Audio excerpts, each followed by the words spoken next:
they create other universes. One theory suggests that the matter that is pulled into a black hole is eventually spewed out the other side in the form of a Big Bang. A Big Bang is the current go-to of how our universe began. This theory would mean that for every black hole in existence, there is another universe on the other side. We would live in a multiverse, an infinite amount of universes, which themselves are continually creating the new or next generations. Lee Smolin, a theoretical physicist based at Canada's Parameter Institute for Theoretical Physics, has stated that when a star collapses into a black hole, it very quickly squeezes down to infinite density and time stops. This is based on the concept of general relativity. What Smolin suggests is that the stopping point can be deferred using quantum mechanics, and rather, the star collapses to a certain extreme density and bounces back. This bounce causes an expansion, and this expansion becomes a new universe. The theory is based loosely on how nature reproduces itself, a cosmological natural selection. If you think about it, this theory sounds plausible. Think of a woman creating a child inside her. The woman consumes food, which is matter.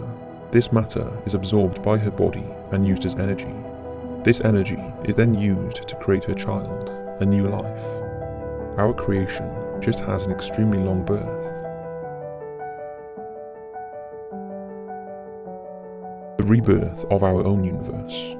This theory shares similarities with our last point, and based on a concept called the Big Bounce.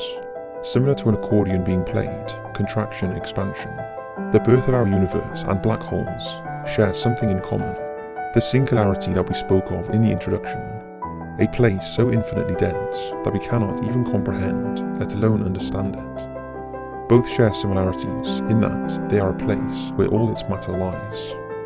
What if all the black holes in our universe slowly merge together and eventually consume all matter and light in the universe? That singularity would theoretically hold everything that ever existed within it. If that is the case, then our black hole's singularity, on having no more matter to consume, could blow out our dead universe and give life to a new one, our own universe being continually recycled forever. It sounds like a beautifully natural solution to the theory of how our own universe was created, and is a slight spin on our last point.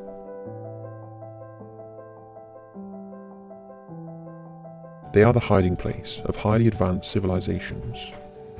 We know that our own civilization seems to find it impossible to live without our precious fossil fuels, but we like to think that our universe is vast enough that at least a handful of civilizations took the correct path, and were forever striving to harvest their own natural resources without endangering their environment and its people. This civilization would be type 3 or more on the Kardashev scale. The Kardashev scale is the method of measuring a civilization's level of technological advancement based on the amount of energy a civilization is able to use. Planet Earth hasn't even hit type 1 yet. For the subject matter to even be possible, there would need to be a black hole the size of our own solar system.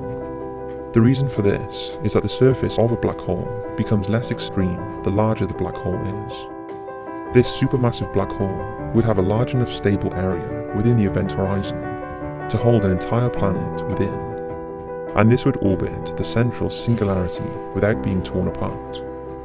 There is a particular black hole that is suitable for this type of scenario, a Reznor-Nordstrom black hole, which is both charged and rotating. Russian cosmologist Viktorslav Dokoshev hypothesizes that beyond the event horizon in this stable area, a planet would be capable of lying in a normal state. This planet would receive all its energy and life-sustaining needs from the illumination of the singularity. It would also be the perfect place to hide from other, less evolved or war-driven species, like us. They transport matter to another part of space-time. Let's say the black hole is like a wormhole, similar to what's seen in Star Trek and Interstellar. The idea of covering vast amounts of distance in a fraction of the time is an appealing concept. If space-time was a sheet of paper, and we were trying to get from one side to the other without crossing the entire sheet, a wormhole folds the paper until both points meet and punches through one point to the other instantly. What science fiction fails to mention is that we may not know where we end up at any given time. Black holes may be in a constant state of flux, changing their direction. We may never be able to control where we end up. As you previously heard, this theoretical black hole is a passageway to another part of space, or even another universe. This new theory is based on a concept called looped quantum gravity, but let's call it LQG for short. It merges quantum physics and general relativity in an attempt to fix some of their incompatibilities. Under the LQG parameters, a black hole does not have a singularity. When numbers were crunched by researchers from a university in Uruguay, they found that when energy was pulled in and squeezed, it suddenly loosened its grip, as if a door was opened on the other side. LQG black holes are less like holes and more like passageways or tunnels. Tunnels to either different parts of our universe, or even different universes altogether. It sounds amazing, but I don't know who would want to be the first one to try it out.